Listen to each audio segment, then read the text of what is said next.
Bonjour, je suis ravie de te retrouver pour un nouvel épisode de My Polyglot Life en français. Un épisode assez exceptionnel parce qu'il est disponible aussi en vidéo sur YouTube. Ça fait longtemps que j'ai pas posté de vidéo sur YouTube, mais tu peux y trouver tous les audios des podcasts. Et aujourd'hui, j'ai envie de faire une vidéo pour te parler de technologie et d'apprentissage des langues. En particulier, est-ce que la technologie nous rend feignantes? Est-ce que ça nous rend paresseux, paresseuses et est-ce que ça ralentit nos progrès et notre apprentissage de la langue? Réponse dans quelques instants, mais avant d'oublier, je voudrais te dire ou te rappeler que toutes les transcriptions des épisodes sont disponibles sur mon site français.mypolyglotlife.com et je mets le lien dans les notes de l'épisode. Tu devras t'enregistrer pour recevoir le mot de passe qui te donnera accès à toutes les transcriptions depuis le début du podcast en 2020. En faisant ça, tu seras automatiquement inscrit ou inscrite à ma newsletter dans laquelle je partage chaque semaine des réflexions, des conseils et des liens que je recommande. C'est vraiment un complément du podcast et c'est centré à 100% sur l'apprentissage des langues. Et je t'y parle aussi de ressources gratuites et payantes et des services que je propose. Comme je ne poste pas beaucoup sur les réseaux sociaux, la newsletter, c'est vraiment le meilleur moyen d'avoir accès facilement au meilleur de My Polyglot Life. Le lien est dans les notes de l'épisode. Allez, commençons le sujet du jour qui pourrait être un sujet de l'épreuve de philo, l'épreuve de philosophie du baccalauréat français. C'est l'examen de la fin de l'école secondaire, le lycée en France. Ou ça pourrait aussi être un sujet de DELF B2 ou de DALF C1, C2. Aujourd'hui, on va donc parler de technologie et d'apprentissage des langues. Mais pas seulement comment ou quelle technologie utiliser, mais plutôt sous l'angle suivant, comme je t'ai dit dans l'introduction, les technologies disponibles accélèrent-elles ou ralentissent-elles notre apprentissage? Ou encore, nous rendent-elles plus paresseux ou paresseuses dans notre apprentissage des langues? Comme tu en as l'habitude maintenant, mon expérience personnelle a bien sûr inspiré ce podcast. Et ma réponse courte est oui, je pense que ça nous rend plus paresseux ou paresseuses. Mais il y a évidemment plein de bons côtés à toutes les options dont on bénéficie aujourd'hui et qu'on n'avait pas dans le passé. Je vais commencer par t'expliquer pourquoi je pense ça et ensuite je te dirai quelques mots sur ce que la technologie peut nous apporter pour contrebalancer mon point de vue un peu négatif. Tu as probablement une idée sur cette question, mais es-tu capable d'argumenter en français? Cet épisode est une bonne pratique pour écouter et je t'invite ensuite à essayer de pratiquer pour exprimer ton opinion. Alors, pour commencer, pourquoi est-ce que je pense que la technologie nous rend un peu paresseux et paresseuses? Tout d'abord parce que notre cerveau cherche toujours à aller au plus efficace pour obtenir un résultat. Et si ton objectif, c'est de lire le menu d'un restaurant pendant que tu voyages, le plus efficace, c'est jamais d'apprendre une langue, de passer des années pour apprendre une langue étrangère. Le plus efficace, c'est de sortir ton téléphone, Google Translate, Google Traduction et d'utiliser une application de traduction. Google, DeepL, il y en a beaucoup, mais d'utiliser une appli de traduction qui utilise l'appareil photo et l'intelligence artificielle pour te donner une traduction instantanée. Alors évidemment, le jour où tu n'as plus de batterie ou si tu n'as pas de Wi-Fi ou de données cellulaires, tu regrettes de ne pas avoir passé ce temps pour apprendre la langue. Mais c'est trop tard, tu ne peux rien y faire et tu dois te débrouiller.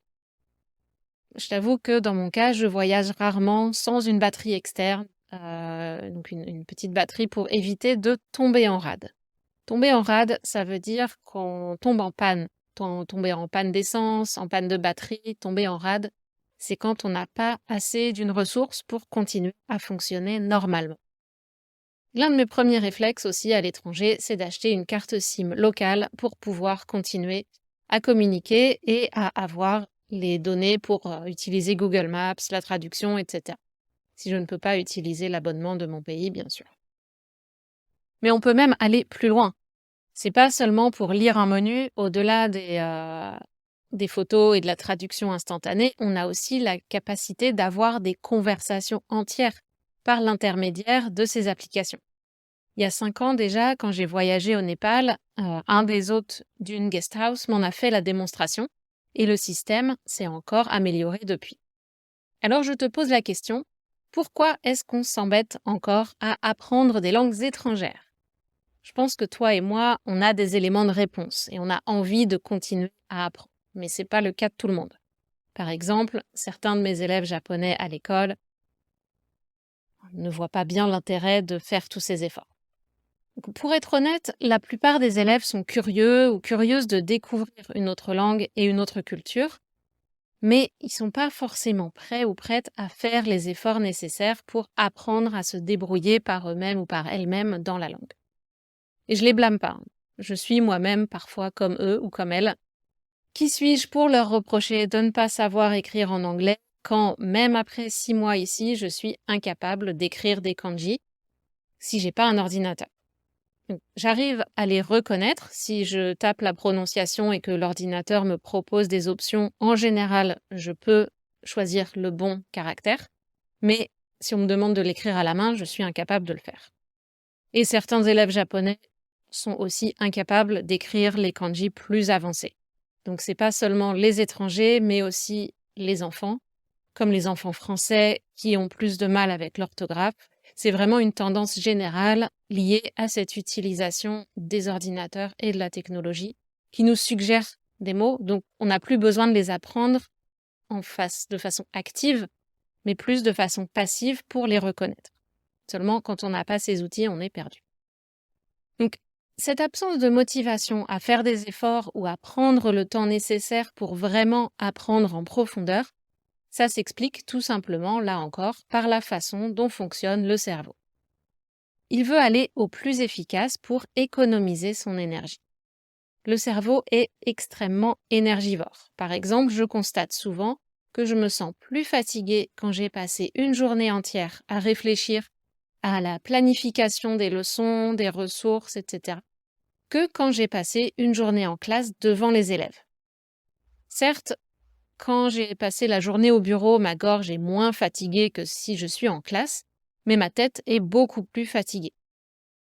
En classe, il y a un échange d'énergie, les élèves aussi font plus d'efforts, donc c'est pas uniquement moi qui travaille, alors que si c'est de la planification, ma tête fonctionne pendant des heures et là je ressens la fatigue. Donc avec toutes les choses que la technologie a rendues possibles, le besoin de faire ces efforts d'apprendre la langue en profondeur est moindre.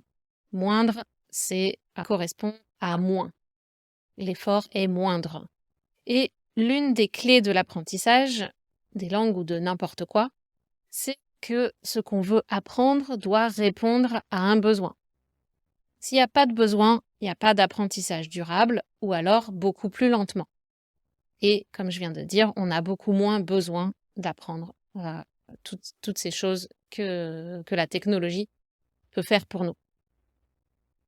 Une autre raison aussi pour laquelle ça ralentit, à mon avis, notre apprentissage, c'est tout simplement que ces raccourcis qu'on prend en utilisant les applis de traduction diminuent notre exposition à la langue.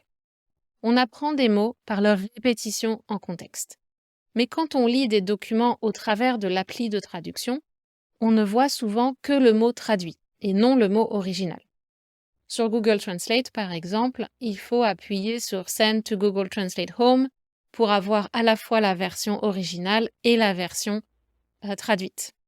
Je l'utilise de temps en temps pour voir les caractères et pour vérifier la prononciation de la version originale, mais je t'avoue, je ne le fais pas tout le temps et donc mon exposition au japonais diminue de ce fait. Et finalement, comme je commence à ne plus être toute jeune, je me souviens de l'époque où on voyageait avec des guides et des cartes papier et où il n'y avait pas de smartphone. L'un des avantages de cette époque, si je me souviens bien, c'est que les contacts humains étaient plus fréquents. De nos jours, on trouve toutes les infos dont on a besoin sur Internet. Plus besoin, ou presque, de demander des renseignements. Et si le site web est dans la langue cible, tu peux juste appuyer sur un bouton de ton extension Chrome et ça te traduit la page automatiquement. Même sur certains navigateurs, il n'y a pas besoin de faire une manipulation, ça te traduit automatiquement la page. Tu n'as même pas vu la version originale. Comme je suis assez introvertie et timide, j'aime pas avoir l'impression de déranger les gens non plus. Donc j'avoue que j'aime bien avoir cette possibilité de me débrouiller seule et sans parler à personne. Moi, ça me va très bien, c'est parfait. Mais d'un autre côté, la nécessité d'obtenir une information en parlant à quelqu'un ou de briser ma solitude en utilisant les personnes physiquement présentes autour de moi, parce que j'avais pas accès à mes amis qui étaient loin, ça m'obligeait à sortir de ma zone de confort et me donnait la possibilité de faire plus de rencontres. De nos jours, quand tu débarques dans la salle commune d'un hostel et que tout le monde, moi y compris, a les yeux rivés sur son téléphone ou son ordinateur portable, c'est difficile d'approcher quelqu'un sans avoir l'impression de déranger. Et quand j'ai demandé à une personne que je connais qui a fait le JET programme, donc le même programme que moi il y a 30 ans, au tout début, comment elle avait fait pour survivre sur une petite île isolée du Japon, sans parler japonais, sans Google Translate, et tout ce dont on bénéficie aujourd'hui, voici ce qu'elle m'a répondu. Elle m'a dit que typiquement, les étrangers qui arrivaient comme ça pour enseigner l'anglais étaient adoptés par une personne ou une famille qui aidait pour naviguer la vie quotidienne et l'administration. Donc bien sûr, ça arrive encore aujourd'hui. J'ai une copine qui est arrivée en même temps que moi et qui vit ce genre de situation. Mais c'est pas mon cas. Peut-être aussi parce que je suis plus âgée et que je renvoie une image de personne très indépendante. Donc peut-être que les gens d'ici laissent une distance ou laissent cette barrière. Donc, ce qui n'est pas forcément le cas dans d'autres pays que j'ai visités. Mais peut-être que ça vient aussi de moi qui ne suis pas aussi approchable que l'autre fille que je connais.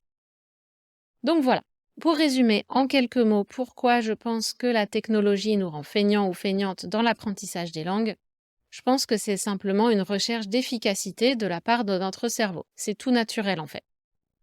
En effet, il y a presque plus de besoin d'apprendre une langue liée à la survie. On peut utiliser des applis pour gérer les besoins matériels comme manger, acheter des choses, faire des transactions, etc.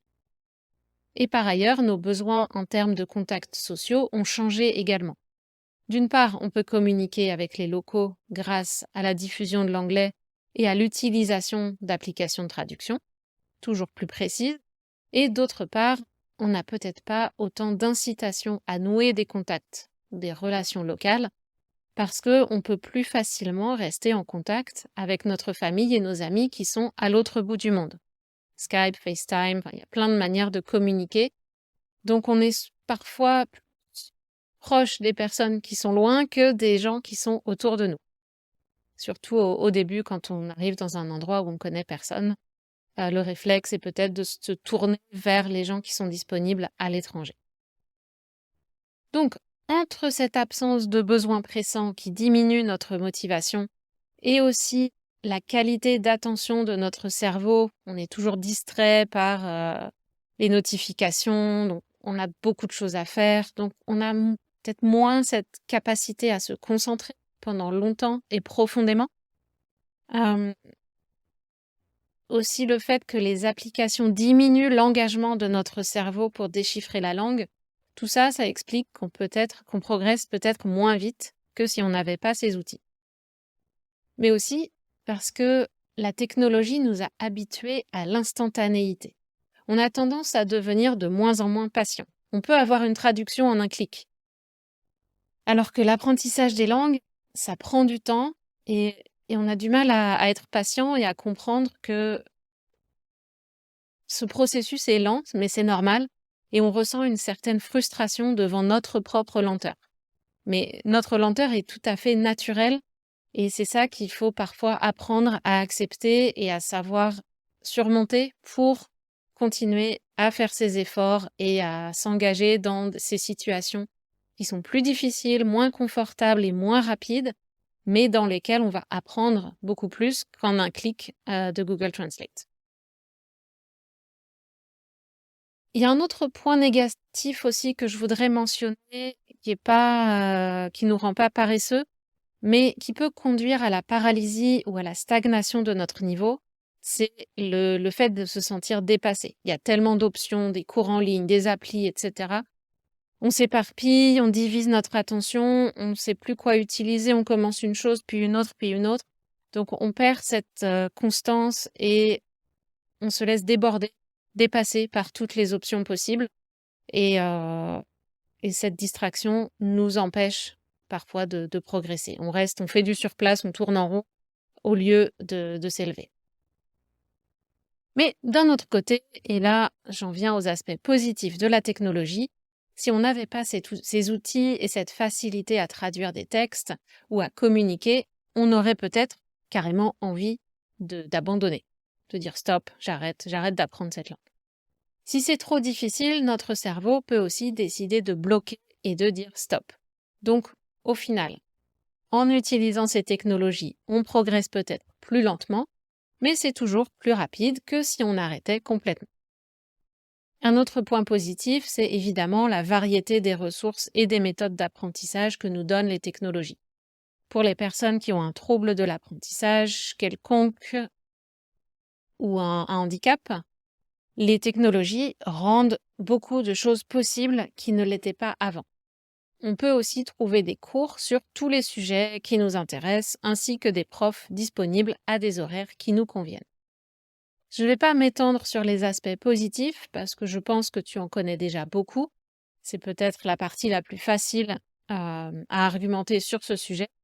Mais je t'invite à réfléchir en français et pourquoi pas à discuter avec tes amis ou un ou une tuteur ou tutrice et à trouver des exemples personnels pour pratiquer de t'exprimer sur ce sujet d'actualité qui est aussi complexe et nuancé. Pour conclure, je dirais que la clé est là encore dans la métacognition, c'est-à-dire dans la réflexion sur notre apprentissage. Faire les choses en conscience, c'est-à-dire qu'on sait pourquoi on fait ce qu'on fait, on évalue régulièrement l'efficacité de nos actions et on ajuste notre plan d'action ou notre plan d'apprentissage pour corriger les défauts et améliorer ce qui n'est pas satisfaisant. C'est ça la métacognition et l'utilisation en conscience. Et ça, on le fait avec notre processus d'apprentissage, mais aussi, c'est la même chose avec la technologie. Voici une liste de questions que je t'invite à te poser. Pourquoi on utilise les technologies ou pourquoi tu utilises celle-ci ou celle-là en particulier?